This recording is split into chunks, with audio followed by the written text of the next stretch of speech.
The wilderness of the Shoshone National Forest is one of the oldest and most untouched natural areas in the United States.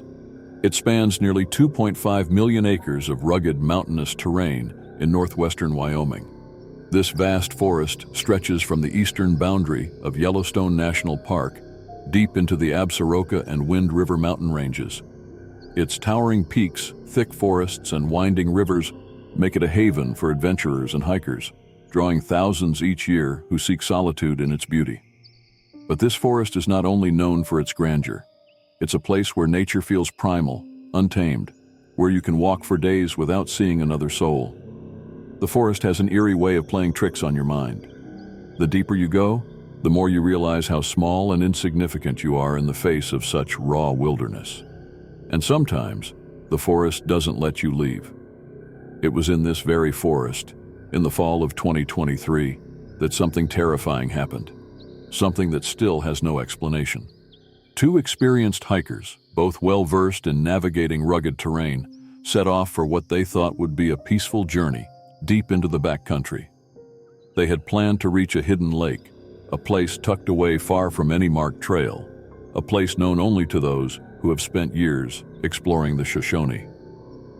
This lake, isolated and serene, was their destination, but they never imagined the horrors they would encounter along the way.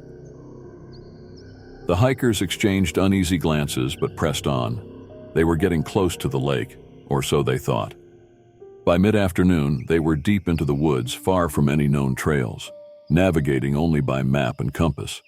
But that's when they started to notice something strange. The trees around them, some of them were marked. At first it was subtle, barely noticeable. But as they walked further, the markings became more distinct. Symbols, carved deep into the bark, stretching up the trunks of the trees. The shapes didn't make sense. They weren't trail markers, and they didn't seem to have any obvious meaning. But there was a pattern to them, as if someone had intentionally marked this path. The symbols were jagged, crude, and unsettling. Some of the trees had deep gashes, where entire sections of bark had been stripped away, leaving the raw wood exposed. One of the hikers, uneasy, suggested they turn back, but the other insisted they were close to the lake, that they should keep going. They had come too far to turn around now. Reluctantly, they pressed on, though the air felt even heavier, and the silence hung over them like a thick blanket. The cabin by the lake. Just before sunset, they finally reached the lake.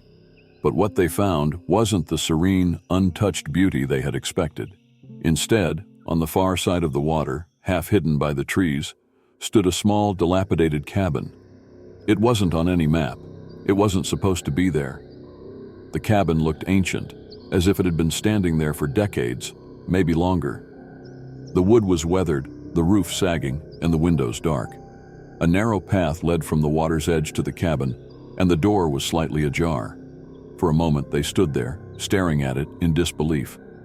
How had this cabin remained hidden for so long, in a place where few dared to travel, and more importantly, who had built it?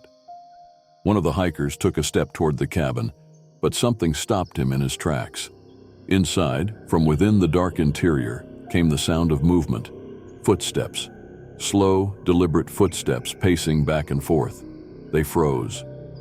The forest had been silent for hours, and yet, from inside this abandoned cabin, came the unmistakable sound of someone or something moving. One of the hikers called out, "Hello? Is someone there?" No answer. The footsteps stopped. Whispers in the night. And then there was a whisper, faint, almost inaudible but unmistakable, a voice coming from inside the cabin telling them to leave.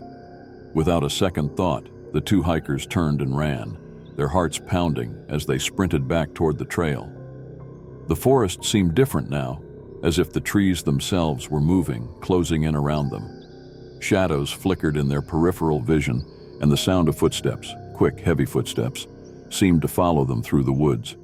They didn't stop running until they reached a clearing, far from the lake, far from the cabin. They made camp that night, but neither of them could sleep. Every rustle of leaves, every snap of a twig sent their hearts racing. But worse than that were the whispers. All night they heard them, circling their tent just out of reach. The disappearance. By morning, they were desperate to leave. They packed up and started back toward the trailhead, determined to put as much distance as possible between them and whatever they had encountered the night before. But halfway through the hike back, one of the hikers stopped, said he needed to rest for a moment. The other walked ahead, but when he turned back, his friend was gone. His backpack was there, lying on the ground, his water bottle, his gear, but the man himself had vanished. Panic set in. The remaining hiker called out, searched the area frantically, but there were no footprints, no sign of a struggle, nothing to indicate where his friend had gone. It was as if he had simply disappeared. He retraced his steps, called for help, and eventually found his way back to the nearest ranger station. But his friend was never seen again. And there you have it, another mystery brewed to perfection. If you enjoyed sipping on today's tale, don't let the intrigue end here. Hit that subscribe button to keep your mug filled with new mysteries every week. Give this video a like if it got you thinking, and drop a comment below. What's your theory? We'd love to hear your thoughts. And if you've ever had a mysterious experience of your own, share it with us in the comments.